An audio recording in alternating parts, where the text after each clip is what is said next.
नमस्कार, उत्तराखंड समाचार में आपका स्वागत है। मैं देवेंद्र प्रसाद। सबसे पहले मुख्य समाचार। प्रदेश में कोरोना वायरस संक्रमित मरीजों की संख्या पहुंची 300। नैनीताल में संक्रमितों की संख्या सबसे ज्यादा। कल से अब तक जिले में 87 मामले सामने आए।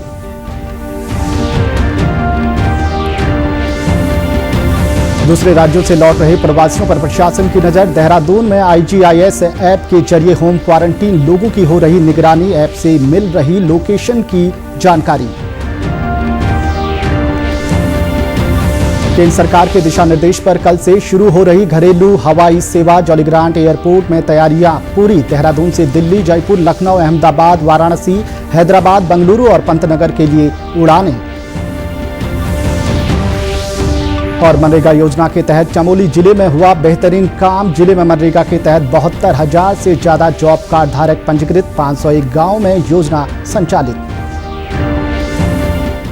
अब खबरें विस्तार से। प्रदेश में कोविड-19 संक्रमितों की संख्या 300 पहुंच गई है। आज 55 लोगों में कोरोना वायरस की पुष्टि हुई है। इनमें सबसे ज्यादा 32 मामले नैनीताल जिले से हैं। इसके अलावा देहरादून में 7, अल्मोड़ा में 5, चमोली और टिहरी में 3, बागेश्वर में 2, चंपावत, पौड़ी और उधम सिंह नगर जिलों में 1-1 मामला सामने आया है। इससे पहले कल दोपहर 3 बजे और रात 8 बजे के बीच 72 मामले बढ़े। इनमें नैनीताल में 55, देहरादून में 8, उधम सिंह नगर और रुद्रप्रयाग में 3, पौड़ी में 2 और हरिद्वार में 1 व्यक्ति शामिल है। अब तक 3 लोगों की मृत्यु हो चुकी है। स्वास्थ्य विभाग के मुताबिक ये सभी लोग कोरोना वायरस से संक्रमित थे, लेकिन उनकी मृत्यु अन्य कारणों से हुई है। नैनीताल जिले में कोरोना वायरस संक्रमण के मामले तेजी से बढ़ रहे हैं। लालकुआं रेलवे स्टेशन में मुंबई से आने वाली ट्रेन के यात्रियों में से सबसे ज्यादा कोरोना पॉजिटिव मिले हैं। जिले में कल से आज तक 87 मामले सामने आए हैं। जिलाधिकारी सविन बंसल का कहना है कि हॉटस्पॉट जोन से आने वाले लोगों के कारण मरीजों की संख्या बढ़ी है। जिलाधिकारी और वरिष्ठ पुलिस अधीक्षक सुनील कुमार मीणा ने अधिकारियों के साथ कोरोना लॉकडाउन के दौरान प्रवासियों के लिए बनाए गए स्टेजिंग एरिया, अंतर्राष्ट्रीय स्टेडियम गोलापार में की जा रही व्यवस्थाओं का निरीक्षण किया। निरीक्षण के दौरान उन्होंने यात्रियों को स्वच्छ, ठंडा पेयजल और ताजा भोजन उपलब्ध कराने के निर्देश दिए हैं। उत्तराखंड में प्रवासियों की वापसी से प्रदेश कोरोना के मामले बढ़ते जा रहे हैं, जिसको देखते हुए प्रशासन उनकी निगरानी पर ज्यादा जोर दे रहा है। इसी को लेकर देहरादून में स्मार्ट सिटी के लिए तैयार किए गए कंट्रोल रूम को पूरी तरह से कोविड-19 के लिए समर्पित कर दिया गया है। इस कंट्रोल रूम के जरिए अत्याधुनिक CCTV कैमरों की मदद से पूरे शहर और सभी अस्पतालों पर नजर रखी जा रही है। साथ ही होम क्वारंटीन लोगों पर भी ऐप के जरिए नजर रखी जा रही है। देहरादून के जिलाधिकारी डॉक्टर आशीष कुमार श्रीवास्तव ने बताया कि IGIS ऐप के माध्यम से ऐसे लोगों की लोकेशंस पर नजर रखी जाती है। इस ऐप से सिर्फ लोकेशन देखी जाती है और ये पूरी तरह से सुरक्षित है। देखिए, जो लोग हमारे यहाँ बॉर्डर पर आते हैं उनके मोबाइल में एक ऐप डाउनलोड कर रहे हैं और उस ऐप से हमें उनकी लोकेशन पता चलती है और जो हमारा स्मार्ट सिटी का कमांड एंड कंट्रोल सेंटर है उससे हम उसे ऑब्जर्व करते हैं। 150 मीटर्स के दायरे से जो भी बाहर जाता है उसको जो है हम फिर उसकी मैसेज जनरेट होती है और वो मैसेज जनरेट होने के बाद उसको हम कंटिन्यूअसली पुलिस को भेजते रहते हैं और पुलिस उसके हिसाब से कार्रवाई सुनिश्चित करती है। इससे एक फ़ायदा ये हो रहा है कि हमारे जो लोग हैं उन पे अगर 30 मिनट से ज़्यादा अगर मोबाइल अगर कोई एक्टिविटी नहीं होती तो उसमें भी मैसेज जनरेट होते हैं। तो इस तरीके से जो होम क्वारंटीन किए गए लोग हैं हम उनको मॉनिटर करते हैं। ये बिल्कुल सेफ जो है ऐप है और इससे आपके मोबाइल डेटा के अंदर कोई चीज़ है तो उसमें कोई भी इफेक्ट नहीं आता है। बस इससे हम आपकी एक जियो लोकेशन है वो लोकेशन हम लेते हैं और जब आपका क्वारंटीन टाइम 14 दिन का समाप्त होता है उसके बाद वो ऐप को डिलीट कर देते हैं। इसके अलावा आशा कार्यकर्तियों के द्वारा सामुदायिक निगरानी की जा रही है। जिलाधिकारी ने बताया कि आशा कार्यकर्तियों के माध्यम से भी घर घर जाकर लोगों की ट्रैवल हिस्ट्री की जानकारी ली जाती है। देखिए, जो हमारे आंगनवाड़ी वर्कर और आशा वर्कर हैं, जिसको हम ग्रास रूट लेवल के हमारे वर्कर हैं, ये भी घर घर जा करके कम्युनिटी सर्वेलांस कर रहे हैं, खास करके कंटेनमेंट जोन और जो हमारा बफर जोन है उसमें कर रहे हैं। इसके अलावा ऐसे लोग जो बाहर से आ रहे हैं और जिनके पास अपना स्मार्ट मोबाइल नहीं है, जो ये ऐप डाउनलोड नहीं कर सकते, उनको भी जो है आशा और आंगनवाड़ी वर्कर ही उनके ऑब्जर्वेशन करते हैं।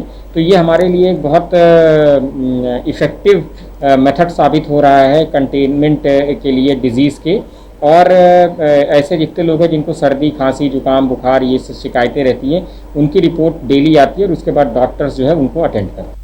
आशा कार्यकर्तियों के माध्यम से लोगों को स्वच्छता और कोरोना वायरस संक्रमण से बचाव के प्रति जागरूक भी किया जा रहा है। हम क्षेत्र में जाके बता रहे हैं कि ये भाई एक दिन में 5-6 बार हाथों को धोना है। बाहर से जैसे आ रहे हैं तो एकदम से वो कपड़े उतार के और दूसरे कपड़ों को इस्तेमाल करके और ये साबुन से खूब झाग बना के हाथों को धो धा के। केंद्र सरकार के दिशा निर्देश के अनुसार कल से घरेलू हवाई सेवा शुरू हो रही है।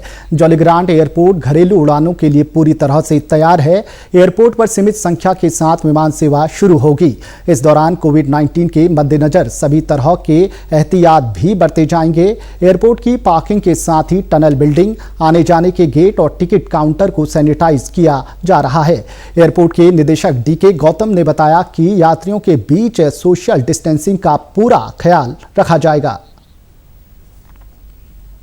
तो अभी नए जो हमारे नॉर्म्स हैं सोशल डिस्टेंसिंग की, सैनिटाइजेशन की, डिसइंफेक्शन की, उन सबको पूरा करने के लिए हमने सारी तैयारियां एयरपोर्ट पर कर ली हैं। हमारा मुख्य उद्देश्य है पैसेंजर्स की कॉन्टैक्टलेस प्रोसेसिंग, यानी कि किसी पैसेंजर का जब यहाँ पे एयरपोर्ट पे आएंगे तो किसी से फेस टू फेस इनका इंटरेक्शन नहीं होगा। अगर कहीं ऐसा होता है तो वहाँ बीच में कोई ना कोई हमने इस तरह से सीट के पार्टीशंस दिए हैं कि कोई भी आपस में कांटेक्ट नहीं होगा। हमने जगह जगह पे डिस्पेंसर्स लगा दिए हैं, उनसे जो है सारा उसको पैसेंजर यूज़ कर सकते हैं। और बाकी सारी तैयारियां हमारी जो भारत सरकार के दिशा निर्देश उस हिसाब से पूरी कर ली हैं। जॉलीग्रांट एयरपोर्ट से दिल्ली, जयपुर, लखनऊ, अहमदाबाद, वाराणसी, हैदराबाद, बेंगलुरु और पंतनगर के लिए हवाई सेवा शुरू होगी। केंद्र सरकार ने घरेलू हवाई सेवा यात्रा के लिए गाइडलाइंस जारी किए हैं। जिन यात्रियों में लक्षण नहीं हैं उन्हें थर्मल स्क्रीनिंग के बाद यात्रा करने की अनुमति दी जाएगी। सभी यात्रियों को आरोग्य सेतु ऐप के जरिए या स्वघोषणा पत्र भर के अपनी सेहत की जानकारी देनी होगी। जिन यात्रियों में कोरोना के लक्षण नहीं हैं उन्हें सलाह दी जाती है कि वो 14 दिनों के लिए अपने स्वास्थ्य की निगरानी करेंगे और लक्षण मिलने पर जिलाधिकारी को सूचित करेंगे।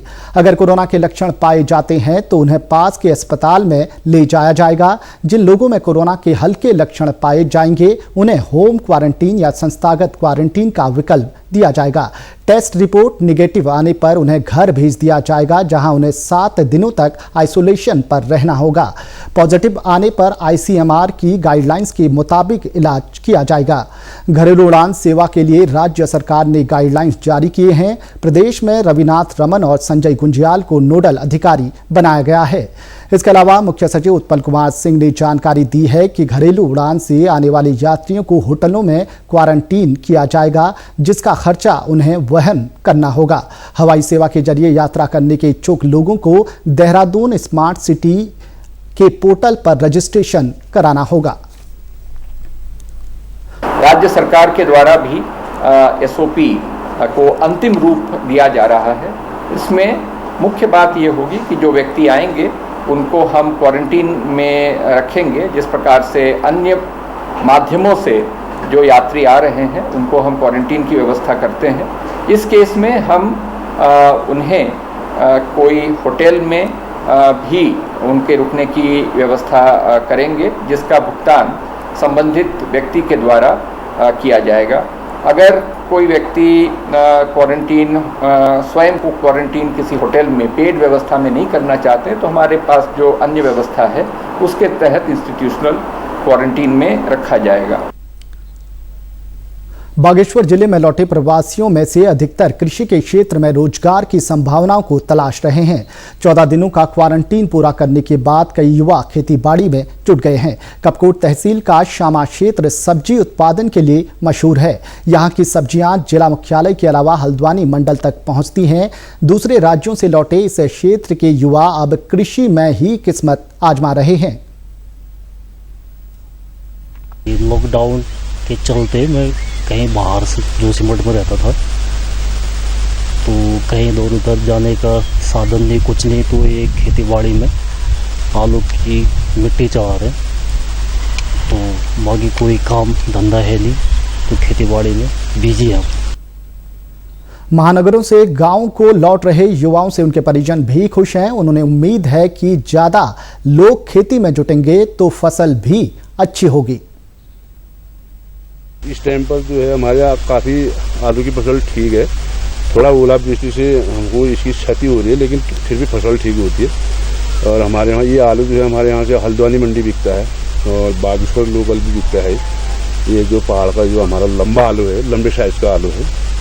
और इस टाइम पर ये आलू की खेती इसलिए भी और बढ़िया हो गई कि ये जो कोरोना वायरस की वजह से हमारे जो विदेश ये क्या कहते हैं अन्य राज्यों से जो भाई बच्चे लोग जो घर आए हैं, ये भी जो है इस कृषि में लगे हुए हैं और इसलिए भी ये फसल ज़रा सा और भी ठीक होने की आशा है। जिला प्रशासन भी प्रवासियों को रोजगार से जोड़ने का प्रयास कर रहा है, जिससे पलायन पर अंकुश लग सके। तो सब्जी की खेती है अगर हम बात करें, या जो फलों की खेती है, उसमें काफ़ी स्कोप है बागेश्वर जनपद में। यदि ऊपर हम बात करें तो सामा वगैरह में बहुत अच्छी सब्जी होती है, इधर लौबाज में बहुत अच्छा खेती होती है, गरुड़ जो हमारी वैली है, तो उसमें लोगों को ज़्यादा से ज़्यादा सब्जी से जोड़ें। और उसकी क्योंकि मार्केटिंग की भी कोई समस्या नहीं होती सब्जियों में, और फलों में भी काफ़ी सारे ग्रोथ सेंटर खुले हैं, तो फल की तरफ उनको जोड़ें। और आपने देखा होगा बहुत सारे लोग, ऐसी रिपोर्टिंग भी है कि बहुत सारे लोगों के खेत छूटे भी रहते हैं, तो आकर के वो खेतों में भी काम करने में इंटरेस्टेड है। वहीं जिले के शामाल, लिती और बड़ी पनियाली के किसानों को सामूहिक विपणन से बेहतर बाजार मिला है। इन्हीं प्रयासों से पिछले साल इस क्षेत्र में आलू का 26 टन उत्पादन हुआ था।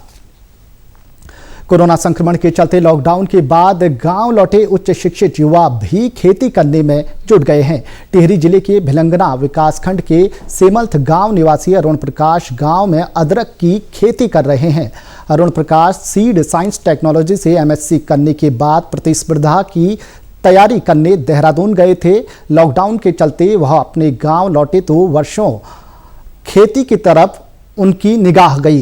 उन्होंने अपने परिजनों से सलाह कर इसमें अदरक की खेती करने का मन बनाया। उन्होंने श्रमिकों की मदद से इस बंजर पड़े खेतों में काम करना शुरू किया और लगभग 30 नाली से ज़्यादा खेतों पर अदरक लगाने का काम शुरू कर दिया। अरुण कहते हैं कि वे जैविक खेती करना चाहते हैं। उन्होंने बताया कि अदरक की खेती यहाँ के ढालदार खेतों पर अच्छी उपज दे सकती है। इसके लिए सभी प्रकार की दवाइयों का प्रयोग करके सुखाने के बाद इसे लगाने का काम शुरू किया है। साइंटिफिक तरीके से, वैज्ञानिक तरीके से कुछ नई रिसर्च के साथ हम इस काम को करें तो सही रहेगा या गलत। तो उन्होंने कहा ठीक है आप करो, तो मैंने शुरुआत करी इस चीज़ की। तो सबसे पहले हमने जिंजर, जो अदरक जिसे आप कहते हैं, उसकी खेती शुरू करी है। खेत में जो जगह बचती है उसमें हमने एक तो बड़े पेड़ लगा दिए हैं बागवानी के फलदार, जिससे कि फल की मिलते हैं हमें। और उसके बाद बची हुई ज़मीन पे हमने कोई और फसल लगा दी है सीजन के हिसाब से। कृषि विशेषज्ञ डॉक्टर शशि कमल कहते हैं कि पढ़े लिखे युवाओं की रुचि वैज्ञानिक तरीके से खेती की तरफ बढ़ रही है, तो ये उत्तराखंड के लिए शुभ संकेत है। बीजों को उपचारित कर बोए जाने से इसका उत्पादन 10% बढ़ जाता है। बाहर से लोग आ रहे हैं, वो एक तो बाहर से देख के सारी चीजें यहाँ आ रही हैं, तो उसका फायदा निश्चित रूप से होगा। दूसरा, वो पढ़ा लिखा मास है, वो समझेगा कि खेती को वैज्ञानिक तरीके से कैसे करें। जैसे अगर वो जैविक खेती करना चाहते हैं तो जो गोबर का हम जो प्रयोग करते हैं, गोबर की खाद का, तो वो एक बाइंडिंग मटेरियल की तरह काम करता है, जिससे भूमि का जो क्षरण है वो भी कम होता है। पशुपालन से आजीविका चला रही ग्रामीण कुसुमा देवी ने बताया कि इन्होंने खेती के लिए जो गोबर की खाद खरीदी है उसमें उन्हें फायदा तो हुआ ही है, साथ ही उन्हें रोजगार भी मिला है। रोजगार मिलना हमसे ही, हमारे 3-4 भैंसा चल रखे हैं अपने गाँव में, अपने पेट पाना। जब भैंसा हम लोग वो का मोल बेचता तब फसल बात होती, हमसे ही रोजगार दिन रहा है। चमोली जिले ने मनरेगा योजना के बेहतर संचालन में पूरे प्रदेश में पहला स्थान हासिल किया है। वित्तीय वर्ष 2019-20 में चमोली जिले में बागवानी, उद्यानीकरण, चेक डैम, कृषि के साथ ही विभिन्न कार्यों में लक्ष्य के सापेक्ष अधिक काम किया गया है। मुख्य विकास अधिकारी हंसादत्त पांडे ने बताया कि मनरेगा के कार्यों के तहत पहले 182 रुपये प्रतिदिन के हिसाब से दिए जाते थे, जो अब बढ़ाकर 201 रुपये कर दी गई है। मौजूदा समय में 501 गांव में मनरेगा योजना संचालित की जा रही है। तो इसमें जो हमारे श्रमिक हैं वो करीब 72,000 के आसपास श्रमिक हैं और जो मैंडेज हमें जनरेट करने थे, हमें 23 लाख के आसपास मैंडेज जनरेट करने का टारगेट दिया गया था। उसके सापेक्ष हमने 26 लाख मैंडेज पूरे जनपद में वर्ष 1920 की कार्य योजना में पूर्ण किए हैं और जनपद ने 111% अपना टारगेट के विरुद्ध अचीव किया और पूरे राज्य में हमारा जनपद प्रथम स्थान पर इस दृष्टि से आ रहा है। चमोली जिले में 72,737 जॉब कार्ड धारक पंजीकृत हैं। जिले में वर्ष 2019-20 में 23 लाख जॉब कार्ड धारकों को 100 दिन का रोजगार देने का लक्ष्य रखा गया था। जिला प्रशासन की लगातार मॉनिटरिंग और कुशल कार्यप्रणाली के कारण 26 लाख से ज्यादा जॉब कार्ड धारकों को 100 दिन का रोजगार मिला। मनरेगा श्रमिकों का कहना है कि लॉकडाउन के दौरान भी उन्हें काम मिला है और आर्थिक परेशानी नहीं हुई है।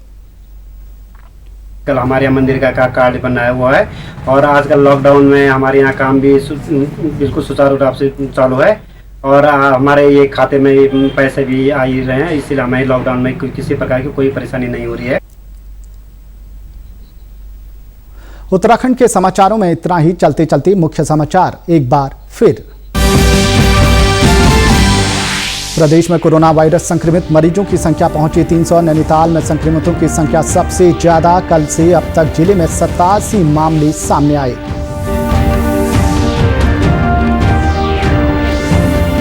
दूसरे राज्यों से लौट रहे प्रवासियों पर प्रशासन की नजर। देहरादून में IGIS ऐप के जरिए होम क्वारंटीन लोगों की हो रही निगरानी। ऐप से मिल रही लोकेशन की जानकारी। केंद्र सरकार के दिशा निर्देश पर कल से शुरू हो रही घरेलू हवाई सेवा। जौलीग्रांट एयरपोर्ट में तैयारियां पूरी। देहरादून से दिल्ली, जयपुर, लखनऊ, अहमदाबाद, वाराणसी, हैदराबाद, बेंगलुरु और पंतनगर के लिए उड़ानें। और मनरेगा योजना के तहत चमोली जिले में हुआ बेहतरीन काम। जिले में मनरेगा के तहत 72,000 से ज्यादा जॉब कार्ड धारक पंजीकृत। 501 गांव में योजना संचालित। इसी के साथ समाचार समाप्त हुए। नमस्कार।